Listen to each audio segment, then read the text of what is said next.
Welcome to the I Do Wedding Marketing Podcast. I'm your host, Nina Adio, a social media marketing expert specializing in the wedding industry. Each week, we'll explore the strategies, stories, and insider tips that help wedding professionals thrive. You'll hear solo episodes filled with actual advice for social media and inspiring conversations with esteemed wedding industry guests. Thank you for tuning in and letting this podcast be a part of your day. Let's get started. Hello, everybody, and welcome back to another episode of the I Do Wedding Marketing Podcast. It's so interesting. We have been doing these episodes together. I say we, right? Because you're a big part of this process. Doing it for a few years now. So if you're a recent listener, you got to go back and just binge listen and see how we've evolved. In the beginning, it was a lot of one-on-one time. I was afraid to ask people on, and now we're having a lot of fun just expanding the knowledge. I still come on for my solo episodes, but one thing that's really changed is historically I would always be recording the episodes kind of right before they came out, and now we are weeks ahead of time. So when I'm recording my intros and thinking, man, what is going to be happening 6 weeks ahead of time when this post may be going live. So it's harder for me to kind of flash back on what we spoke about last, because that could be changing. And as we know, social media is ever changing. And something that has remained pretty consistent is needing a website, needing branding, needing SEO, right? That stuff that is there forever. And that's why having my guest today is really important. We are having KP and Jesse of Inkpot Creative on. And I first met KP and Jesse through one of their online summits where I did a presentation on podcasting for photographers. And what KP and Jesse do really well is they take your website, and because this is what's true today, right? Your website is the first impression. So they make websites for wedding photographers specifically that makes a positive first impression for you and provide branding and strategy that weed out the people you don't want to work with and attract the people you do. So that is something really exciting, and we're going to get into it, right? Some of you may be saying, well, I don't want to not attract, I would rather everybody inquire with me, so I can have the chance. But as you get busy and as you start working with people you don't jive with, maybe you realize that is not what you want. So Inkpot Creatives helps photographers spend less time finding dream clients and more time photographing them. So it's all about you getting to do what you love, and they take care of the rest. So today we're going to be talking with KP. She is the founder of Inkpot Creative. In addition to running things at Inkpot, she's also the host of the Unexpected Entrepreneur podcast, along with Jesse. So you can listen to me on there. And I really want to ask KP about her design journey starting in book publishing. But there it took her to the possibilities that web design brings and presents. Since then, she's been helping photographers and creatives become the no-brainer option for their dream clients before they even get on a call. And we'll also be talking with Jessie, the media operations manager at Inkpot. She's a dynamic, media-savvy innovator with a passion for turning education into bingeable content. She leads everything from web development and the podcast production to the Unexpected Entrepreneur to their YouTube channel, making sure everything aligns with Inkpot's bold and unconventional approach. It's funny because we really went into our own just bingeable content rabbit hole talking together on the Unexpected Entrepreneur podcast. We were just going into rants and tangents, and it was the best time ever. I told her that she should make a segment called the Unexpected Tangent for the podcast, because that's what what's ended up happening. But I'm really excited to talk with them both today about how you can show your personality, you can design differently, and you can stand out with your website and your branding. So here's my conversation with KP and Jesse. KP and Jesse, thank you so much for being here. Thank you so much for having us. Where are you guys Yeah, we're coming from excited. today? Right now we're in Las Vegas. We travel a lot, so we do get asked like where we are. We were just in at Coachella last weekend. We're going up to Oregon in a few weeks, so we travel a lot, but we're based in Vegas. So, okay, so you're based in, because I was going to say these Mhm. books travel with you? Unfortunately, no. They get stuck in storage we're known for signing a lease on an apartment and then being here for a year and then moving to a completely different place or state or going to Europe for 3 months. So our books tend to end up in storage a lot and we kind of travel with as little as we can. But so far, we've ended up back in Vegas twice now, so we definitely like it here. Oh, fun. Perfect for wedding MBA season. That's in Vegas every year. Exactly. When I was looking on your website, what's so great about it and about your branding in general is even just looking at you guys now and your backgrounds and your spaces, it just feels so authentic. But your business tagline is designed differently. Can you share why adding personality to your brand and website is so important, specifically for wedding pros? So when it comes to why we are like so into this specifically for wedding pros, it's mostly because as a wedding pro, you are like spending one of the most important days of somebody's life with them. So you're like there for all the ups, all the downs, all the like in between moments. And to us, like that is a huge indicator that you need to make it so clear who you are on your website and through your branding before someone even reaches out to you. Because if the vibes are off, like on the wedding day, it's going to be felt. Absolutely. Now, I can't help because KP, if you're watching on video, she has so many colorful, beautiful books behind her, right? But I imagine as a reader, do seeing all these different book covers that represent the identity of what's inside help inspire when you're doing branding and design for businesses too?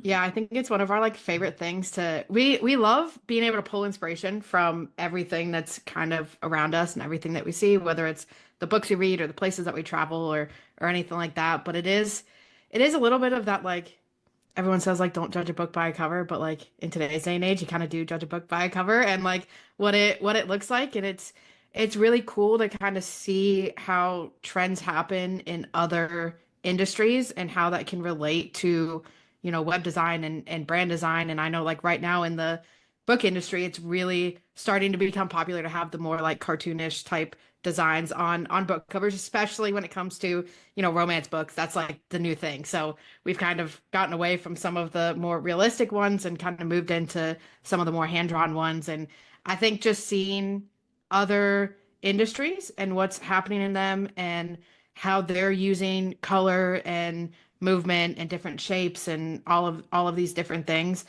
kind of gives us that inspiration to push the mold a little bit and see what we can do and see how we can bring different elements. And it kind of shows that like regardless of what it is, what industry you're in, what you're trying to design, like there's always new ways to do things and there's always new elements that you can bring in to make things stand out. So we get asked a lot, how do you make my brand stand out if we've worked with a handful of people in the same area in Pennsylvania or a handful of people who are doing the same kind of like adventure elopements out in the Southwest, and they're like, well, how do you make me different so that it doesn't look the same? And the big breakdown of that is it's your personality. It's what you bring to your business and your brand and to your clients. Like that's what we try and pull out and highlight in it. So even if you are in the same area and you're doing theoretically the same thing, you and your personality is what's different. And like that's what's gonna show in your brand and what we're gonna help pull out in that. And like that's what's gonna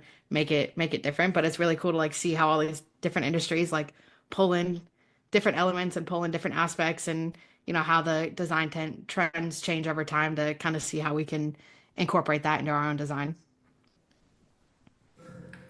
What would you say if somebody, let's say it's a photography studio, so they have several different personalities and businesses. How do you create a personality when it's more of a brand? Like, or a, even if we were to do an example of a salon, a photography studio with multiple people and so forth.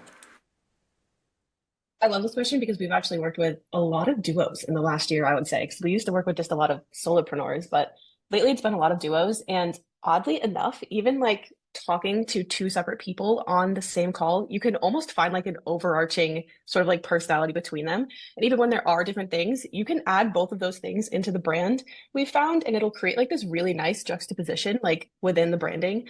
One that I'm thinking about in particular was a couple that we worked with last year, and one of them's favorite color was green and one of them's favorite colors was purple. And like when we looked into like the color psychology and everything behind, the colors for their branding, it all made perfect sense. And when we used it all together, we were able to kind of bring like both sides of them into the brand. And also I think too, they were the ones who were like, oh, what was the Batman, and wasn't that like their example of a personality? Like Batman and Robin, or Yeah, we always ask yeah. this one question, which really always stops people, but it helps us a lot when coming up with like sort of the personality direction to bring a brand. And we're like, if you were to represent your brand with any person from pop culture or a book character or a character from like a TV show, who would it be? And they had said Batman and Robin. So that also kind of gave us like kind of a lot to run with when it came to their brand and really just making sure both sides of them were seen throughout the branding. I want everybody to answer that question. I'm thinking for myself, I want like both Elphaba and Glinda because I'm obviously not a Glinda per se, but there are elements of her because she's kind of the evil one there. There are elements of that manipulative Glinda that I relate to. And Elphaba being more misunderstood. Really, I'm going on the unexpected tangent, but I love that question and the layers that kind of go to it. Do you guys have your own answers to that question? Oh, I've actually never thought about it for myself. That would be, I feel like it would have to be someone who's a little Maybe a little bit bold of and like David from Schitt's yeah, Creek. that's what I was thinking. That's fantastic. What about you, KP, or is David your answer too? I would say that would be mine. I love it. And it's cohesive. Exactly. So I know there's going to be somebody listening and go, well, if I show my personality or if I show that my avatar is, Harley Quinn or that I show these quirky designs that I may be excluding somebody and I may get less leads or interest because of that. What do you say to somebody who's approaching this with that reservation? I think our approach when it comes to this is that first and foremost, it is not the worst thing in the world for your brand and your website to repel people. I think there's this huge thing of I need to be approachable to everyone and everyone needs to like what I'm doing so that everyone can book me. But realistically, your ideal client is not everyone. Like you have a specific type of person that you like working with. And the goal behind this is to attract that person. On the flip side of it, just because you lean into one thing doesn't necessarily mean you're going to not attract anyone else. So, like for us, for example, all of our, branding, all of our copy, all of our web design, basically everything leans towards wedding photographers and kind of photographers in general.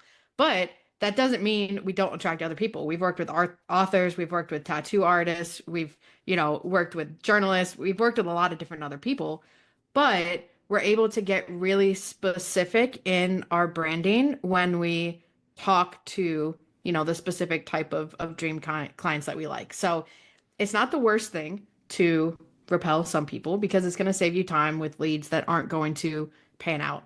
But also, you have to look at the balance of I'm getting inquiries and I'm getting inquiries for people that are actually going to book.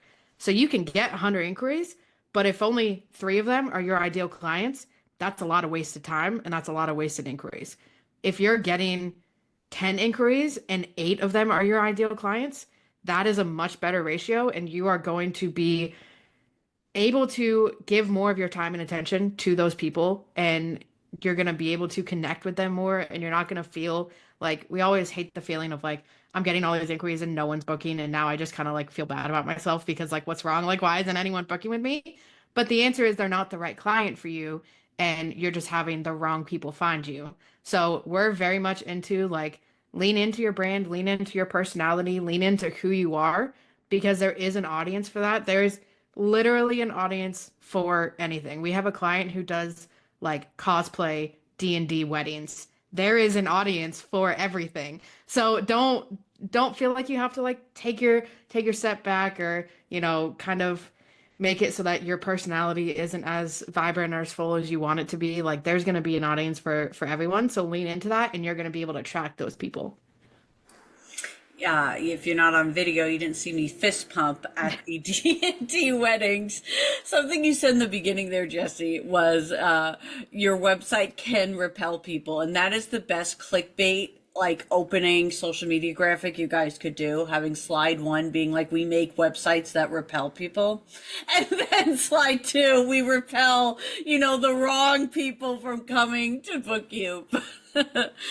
There are going to be some people listening who think, and that's how I led into the last question, but it led me to, I'm always thinking of how they're going to try to combat what we're saying. And they may be thinking right now a scarcity mindset.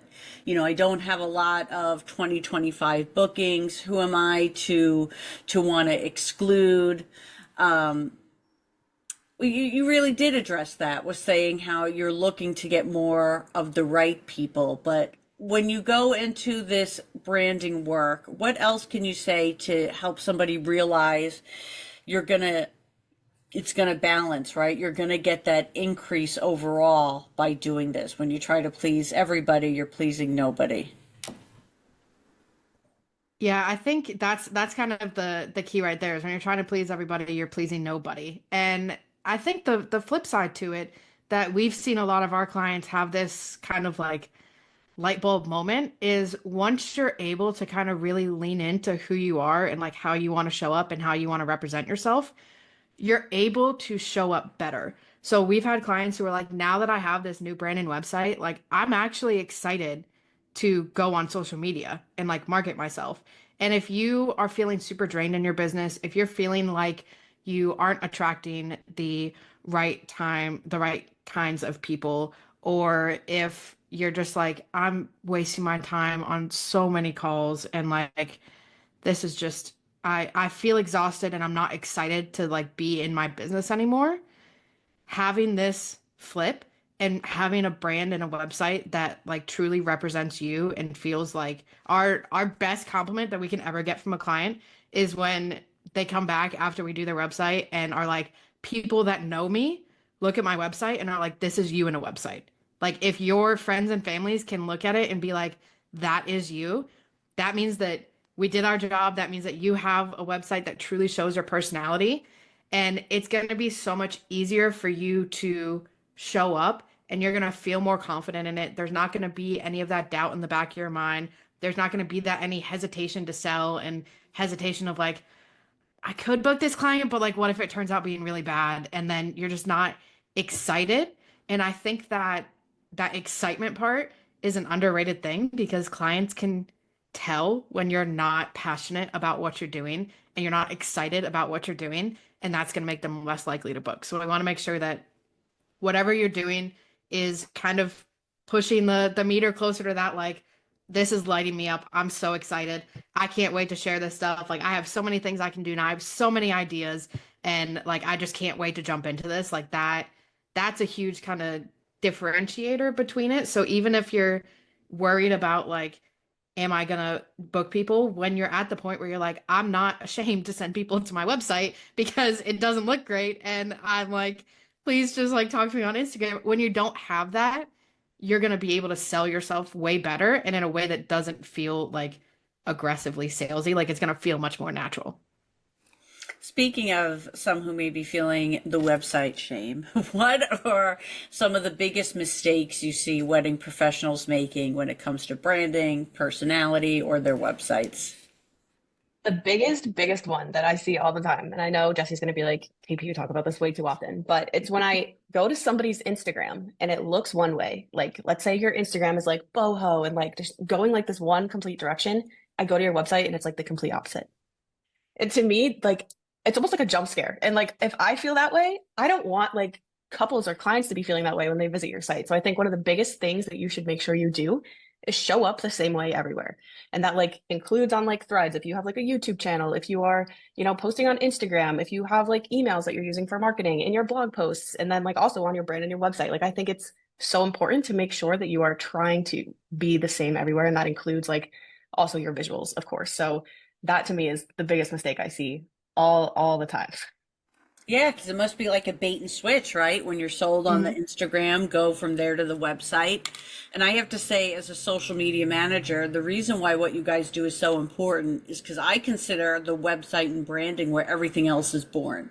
So everything I'm pulling from for your social media, or when I'm stuck on ideas and I'm looking for inspiration, I'm going to your website. Mhm. And I'm assuming anything you put on the website was approved intentional copy and not, a casual chat GPT prompt one day, So it really is important because it's where the rest of your online identities will be born from, to make it sound a little dramatic.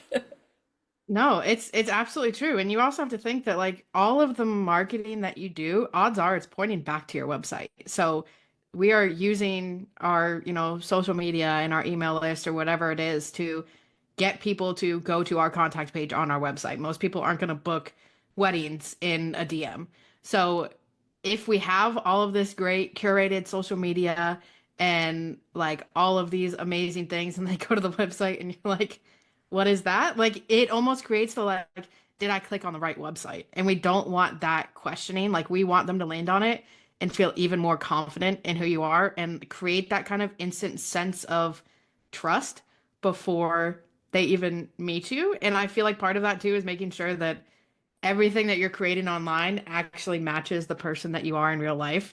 We've seen some photographers where like we see them in real life or as close to real life as we can, and we're like, you seem completely different than your like online persona. And like that's a bit of a jump scare too, because you never want people to like have all of this experience with you online and then they get on a call with you and they're like, is that really your website? Like, is that actually you? Like, I feel like everything's a little different now.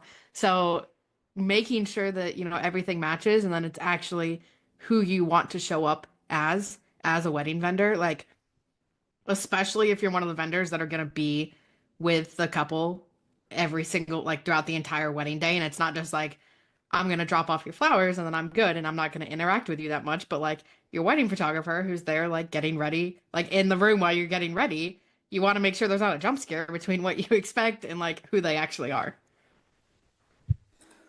Is there a difference between personality and being personal? And by that I mean sharing personal things or getting personal. I think to me, the answer is yes and no. I think there's a level of professionalism that we can keep where, we can have spicy thoughts, we can have hot takes and like share those while still feeling professional and like we can have those moments without feeling like we're showing a, breakdown on social media that like we maybe should have kept that away from our clients.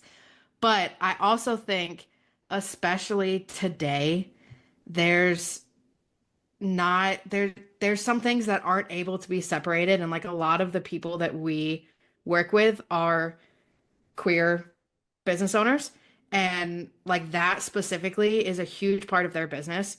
And like those are things where I don't think it's wrong to show them. I don't think, I mean, there's, first of all, we want to make sure that there's a representation. You want people to know where you stand on specific things because that is unfortunately, it's a very important thing to know nowadays. And so having those types of things out there, it's almost showing it's your values. It's who you are, what you stand for.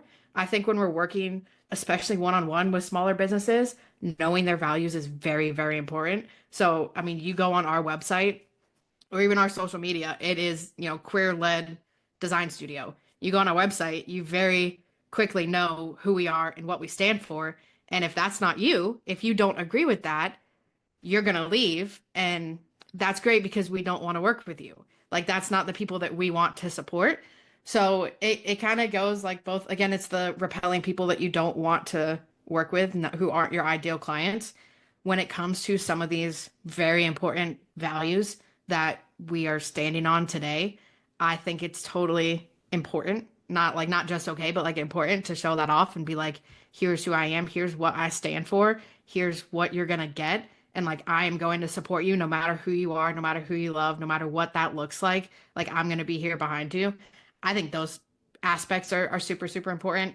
I think some of the, like, we don't necessarily need to always show some of the, like, every single thing that happens in our personal life. I think there can be a separation between that.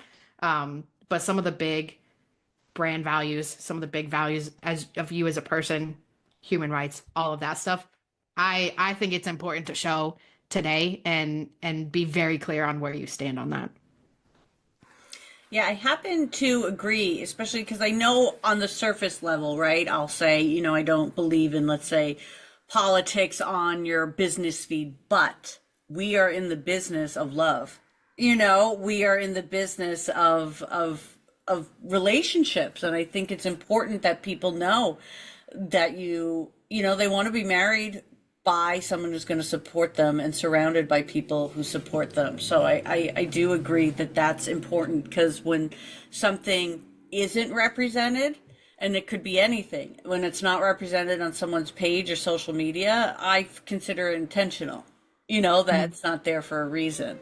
So that's kind of my personal take. And I want to make sure for my clients that they're representing everybody and their values, and making sure it's clear that it's a welcoming environment. So because of what we do and that it's a business of love, I feel like that's really important. I don't need to know about what you voted for in the school budget and things like that. But please don't share that. I don't want to know. So typically on a wedding pro's journey, or any business owner journey, right? Kind of in the beginning, you're doing a lot of things yourselves. And how do they know why is it important to invest in a brand identity, and when should they start to pursue that? This is a great question. We get asked the when all the time, but I think when it comes to why you need to do it, it is something that is going to differentiate you in a space that is filled with hundreds or thousands of different vendors. So if we're thinking about someone who's looking at a wedding planner or a photographer or even a venue, they're probably going to go on Google. They're going to type in where they are, wedding planner. They're going to open 10, 15, 20 tabs that are on Google. If your brand and your website looks exactly the same as everyone else, you are going to be forgettable. Like, as much as we don't want to say it, you're going to be forgettable. You're going to blend in. We see it all the time where we pull up a website. I could change that logo out and it could be 16 different businesses. That's not going to make you stand out. And when someone is looking at so many different things, when someone is looking at all of these vendors, the ones that blend in aren't the ones that they're going to remember. So if you can create a brand and a website and a brand identity, your copy, your brand voice, your messaging, like everything that you show, if you can create something that looks different and stands out, people are going to remember you. So when they're thinking that back, they're like, okay, I've looked through all these 20 websites. Which one do I want to go back to or look back on? It's going to be the ones that stand out in their mind. So like, even we love talking about it when we even look at like ice cream, right? You walk down the ice cream aisle, everything looks the same. You want cookies and cream, you look for the one that has the Oreo, like everyone's going to have an Oreo on it or something like that. But then you have an ice cream brand like Van Leeuwen who has both, like, you walk by and you stop and you look at it because you're like, it looks different. You don't know what flavor it is. Like you're staring at it because you're like, oh, this is kind of interesting. And like, let me look at it and see what it is. And it's that kind of like, we want that scroll stopping moment. And so we want you to have a brand that does that, because that's what's going to stand out, especially when people are looking at all of these all together. So Why? It's going to make you stand out and give you a chance to really show your value, who you are, what you do to these people who are looking through 10, 20, 30, 40 different, websites at the same time. When is the right time is a really interesting question because it's going to be different for each individual person. We can't be like, once you're 1 year in business, then you should do this. I wish it was that easy, but our kind of big moment of like, here's what you need before you're ready to invest in like a full custom branded website is you really need to know who you are as a brand, as a business, why you're doing what you're doing, and who you want to serve. So when you're first starting out in business, you're probably going to bump around and work with tons of different types of clients. Some of them you might love, some of them you might hate. That's totally okay. You're kind of doing that trial and error of like what you want to do, who you want to serve, all of that stuff. So once you have that idea, and once you're like, okay, I know that I want to do adventure elopements with, couples who love to be outside and don't want anyone else at their elopement. I only want, it's the couple and the officiant. If we need witnesses, we have that. But like small, intimate elopements, that's what I want to do with these types of couples. Then you can get really specific in your branding. You can get really specific on your website and you're able to attract those specific types of people. So if you know that and you're like, okay, I know what I'm going to offer. I know why I'm doing it. I know the value that I can bring to it and I know who I want to actually work with, then you have everything you need to kind of know what your brand and website should be. And it's a good time to invest in something that is custom and can make you stand out and have that school stopping moment with potential clients. I will say too, one of the like biggest reasons we always hear for people rebranding, and it's the same reason we rebranded last year, is also when you start to feel like a mismatch in your business. So if you feel like the work you're putting out doesn't match like the way you're showing up online, or just like things feel off, oftentimes that can be related back to your brand. So like we literally rebranded our entire business last year. We had the same branding for 4 years, like since we had started. And it was genuinely because we felt such a like disconnect between the work we were putting out was so strong, and we were like, our branding doesn't represent that anymore. And oftentimes we have clients come to us kind of like saying the same thing, that they just, feel a little disconnected from their business. And often rebranding kind of like helps to rebuild that confidence back up, that brand confidence, because then you'll start to feel connected again and everything will really start to feel complete and all like you again. How how long did it take for you to see the difference after doing your own rebranding? I would say honestly pretty quickly.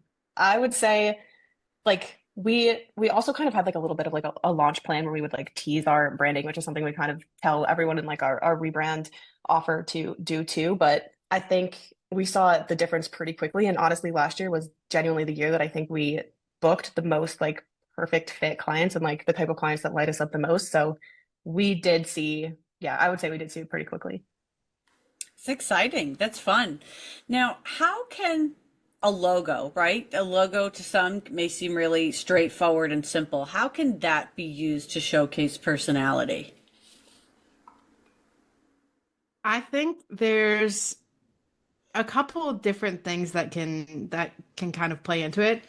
One, even just the like font that you choose for your logo can say a lot about your business and like the style of it, what to expect. So like ours, we have a very fun and bold approach to our brand and how we design in general. So our font is fun and bold and has different elements to it and all of these different things that kind of make it different and playful while still being professional. I think people are like, well, I can't have like a fun logo because then it's going to look unprofessional. Like we're not using Comic Sans over here. We can have a fun logo and it can still feel professional and put together. So I think even the font choices can play a big role in it, and you can find whether you're looking for something that's fun, something that's cinematic, something that's super bubbly, or whatever it is. There's millions of fonts out there that you can do that kind of play into it.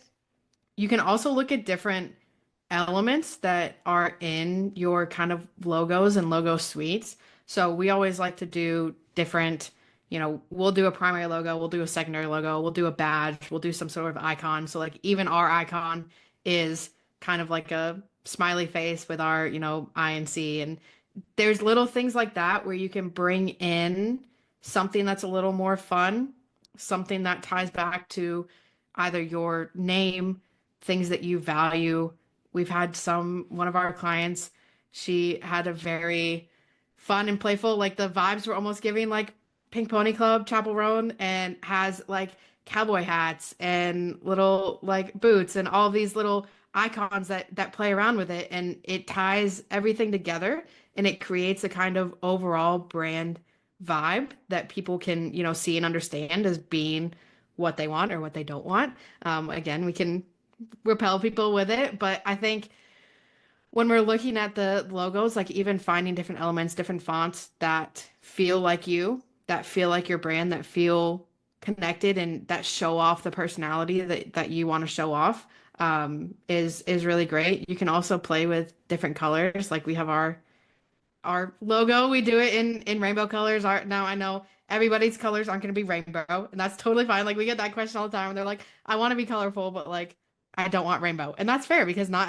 everybody's brand is going to be rainbow. But us having the rainbow in our logo and kind of showing off the like fun, playful side to our brand in that light. So there's a ton of different ways that we can use your logos and your branding to kind of show off that personality while still making it feel professional and put together and not something that, was just feels like it was just thrown together or elements don't make sense together. All of those things kind of play in with one another. Yeah, Jessie has behind her neon lights that say Inkpot Creative in rainbow. And I've been wondering this since our podcast recording. Is it reverse on your wall or does it naturally like reverse so we can read it the right way? Like, Yeah, it is. It is written out so I can read it. When it's on our wall, Okay. I can read it. So Okay. I honestly haven't looked that much about how it shows up on camera. If you Yeah, can it actually shows up read it. properly. So I didn't Okay. know if you had to like reverse it to do that. But then I was like, that would mean all of her posters were printed in reverse because they're all. But my mind, and please, when you mentioned ice cream earlier, then my mind went off on tangents. I'm like it was. but I'm trying hard. Now, some people in the luxury space, or maybe they do more traditional ballroom weddings and things like that, how can they still maintain that while showing personality on their website? I love this question because I think at some point luxury got like mixed up with beige branding. And like at some point everyone was like, oh, like when I think of luxury, I just think of beige, 50 shades of beige. And honestly, I think the easiest way for you, if you are working those traditional luxury style weddings, to stand out and still show your personality is to use color. And there's a really easy way to do this. Like if you know anything about your personality that you really want to bring out, literally just go online, search for like color psychology. You will find so many graphics that just show you what like different colors mean. And if you can add in even one color, even if it's like a very light color that still fits with your neutrals, if you do want to go the route of neutrals, that is going to help you and really help you stand out. One of the things that we do a lot with our clients who are more like, I really want to lean luxury, is we still make them use color. And, like if at the end of the day, they were like, no, I really want to go neutral, we would of course go that direction. But usually like showing them the colors makes them go, oh my gosh, like I now understand, like I can still be luxury, I can still stand out, and I can still attract the couples that I want to work with while still like showing off who I am and also being different. So my biggest piece of advice is to still just try to add color in, even if it's like one color. Yeah, I love that. It's kind of like with fashion too, like when somebody has the black jumpsuit but with a pop of color in the heel, or maybe the heel on the bag have the pop of color, and it still looks, I mean, the woman I'm visualizing still looks high end and rich and luxury. Are there areas of our websites we're overlooking as a place where we can showcase our personality? I think, in my opinion, I think people underutilize their about page. I think people are scared to like show more things on their about page or just in general. I'll say this specific. I mean, we work with a lot of photographers, and sometimes it's really difficult, even just like putting a picture of yourself on your website. Like people want to know who you are and who they're working with, and sometimes we're like, okay, we have 300 photos of your couples that you've shot, but like I don't have a headshot of you, or like there's a photo that you took in like 2008 when you were on a family vacation, that's the only photo you have of yourself on your website. Like that's not very representative of yourself. So your about page, I think it's totally, even if you are in the high end market, it's totally okay to show your personality there, talk about things that you love, because at the end of the day, this is a very personal service that you're offering. So if you can find things to connect with people, like even if it's your favorite books or your favorite TV shows or you know your favorite drink or whatever it is, it doesn't have to be these long elaborate things, but these little elements that you can kind of people can kind of catch on to. We had one of the summits that we ran, we had a I think it was a copywriter who was talking about the about page, and she was talking about sticky facts and the things that like really stand out. So having things that maybe aren't seen on every single website, but are facts that people can kind of grab onto and be like, oh, like I actually relate to that, or like that's my favorite thing too, or whatever it is. It grabs it grabs that attention and kind of shows off your personality, but then also gives them something to connect with. I think it was Andrea Shaw that talked about those sticky facts, but it's a huge thing, and I think that's a great place to show your personality off. And the blog is another great place to show off your personality with what you write about and how you write. Your brand voice is a huge part in, you know, how people connect with you and interact with you. So using that in the blog post and talking about the things that you do and things that you loved and your experience and all of those things are, you know, great things to add in and not shy away from, because again, it's going to give you those extra connection points with the clients that you really want to work with. Speaking of blogs as showing personality, I would love for you guys, maybe for me personally, I'm asking this, but I think your audience would like it too, to do your favorite book covers as like brand designs or as websites, because I feel like they would be a lot of fun to see what would they transform into? Like if these books were photographer websites, what would they look like? I love that idea. I might have to do that. Yeah, please, please. I mean, I don't know why maybe just because of the wedding industry, I'm thinking Emily Henry stuff, but I'm curious to see how bright pink would look. So before we get to our bonus round, where can our audience find you online and how can they work with you guys? So you can find us online at Inkpot Creative everywhere. We luckily got the same handle. Yeah. And also on our website at inkpotcreative.com. And the main ways to work with us are, first, we have a service called the Rebrand Edit, which is a 4-week brand and website service where we will basically completely transform your online visuals. So pretty much everything we've been talking about today. And then we also have a service called Back Pocket Blogger, where we will basically blog completely on demand for you. So you can just request a blog post and we write it within 72 business hours. That sounds so fun. That's really cool. I like that. So this bonus round I've been doing, really the first question is because I've been on the hunt to find my own morning routine. I am sort of like sleep as long as you can and then roll and go. So I am asking every guest this season, what is your morning routine?